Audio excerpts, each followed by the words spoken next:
जानते हैं सर, जब बिहार की जनता कोरोना काल में तड़प कर मर रही थी, तब हमारे बिहार के स्वास्थ्य मंत्री मंगल पांडे जी अपना अपार्टमेंट लेने में व्यस्त थे। जी माफ करिएगा, यह आरोप मेरा नहीं, प्रशांत किशोर का आरोप है। आइए इस विषय में चर्चा करेंगे। उससे पहले मैं अपना परिचय दे दूं तो नमस्कार, मेरा नाम विकास प्रासर है, आप भारतीय खबर देख रहे हैं। जी सर, जब कोरोना काल में बिहार की जनता हॉस्पिटल में बेड के लिए, ऑक्सीजन के लिए तड़प कर मर रही थी, तब हमारे बिहार के स्वास्थ्य मंत्री मंगल पांडे जी दिल्ली के द्वारका में अपार्टमेंट लेने में व्यस्त थे। जी, ये बात प्रशांत किशोर उन पर सवाल उठाते हैं। प्रशांत किशोर बोलते हैं कि दिलीप जायसवाल से पैसा लेकर मंगल पांडे अपना एक अपार्टमेंट खरीदते हैं।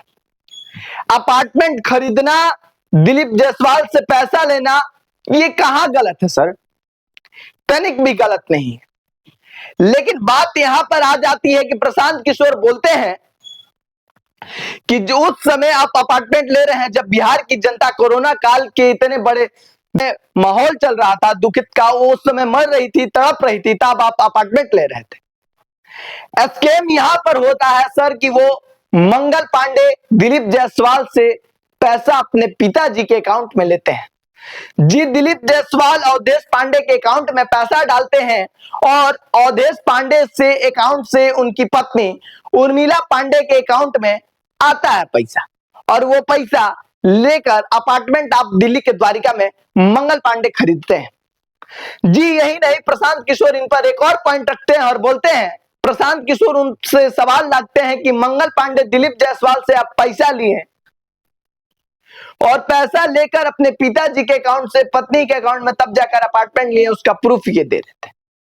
और एक और सवाल रखते हैं कि जब वो दिलीप जायसवाल के मेडिकल कॉलेज को यूनिवर्सिटी का दर्जा दिए, जी, मंगल पांडे दिलीप जायसवाल के एक मेडिकल कॉलेज को यूनिवर्सिटी का दर्जा दिए, वो पैसा लिए। इन्हीं सब आरोप पर मंगल पांडे सीधे वो आरोप को खारिज करते हैं और जवाब देते हैं कि मैंने दिलीप जायसवाल से मात्र 25 लाख रुपया ही आरटीजीएस के तहत लिया।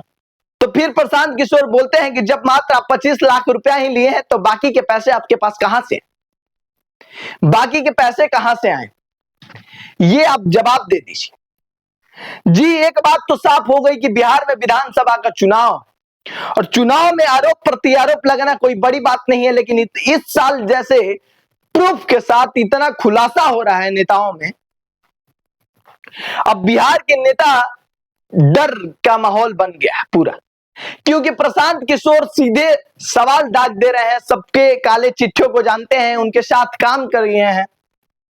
एक बात सर मैं आपसे पूछना चाहता हूं, अपना राय जरूर कमेंट बॉक्स में बताइए। अगर प्रशांत किशोर इन नेताओं के साथ काम नहीं किए होते, इनके पार्टी में घुसकर काम नहीं किए होते, तो क्या इनकी इतनी बड़ी अंदर की बातें पब्लिकली हो पाता? जी, यही बात है कि पूरे बिहार के नेता प्रशांत किशोर पर आरोप लगाने पर, सवाल उठाने पर डर रहे हैं कि पता नहीं कब इस बार किनका समय आ जाए कि काला चिट्ठा खोल दे। यहाँ पे मंगल पांडे थोड़ा सा भी गलत नहीं है, क्योंकि बिहार के नेता जहां पर लुटते हैं उस हिसाब से तो मंगल पांडे कुछ नहीं किए हैं। जी, बिहार में नेता जितना लुटते हैं उस हिसाब से तो कुछ नहीं किए हैं मंगल पांडे। चलिए, क्या है मजरा, आप इस वीडियो में देखिए क्या बोलते हैं प्रशांत किशोर। आप देख रहे थे भारतीय खबर। जय हिंद।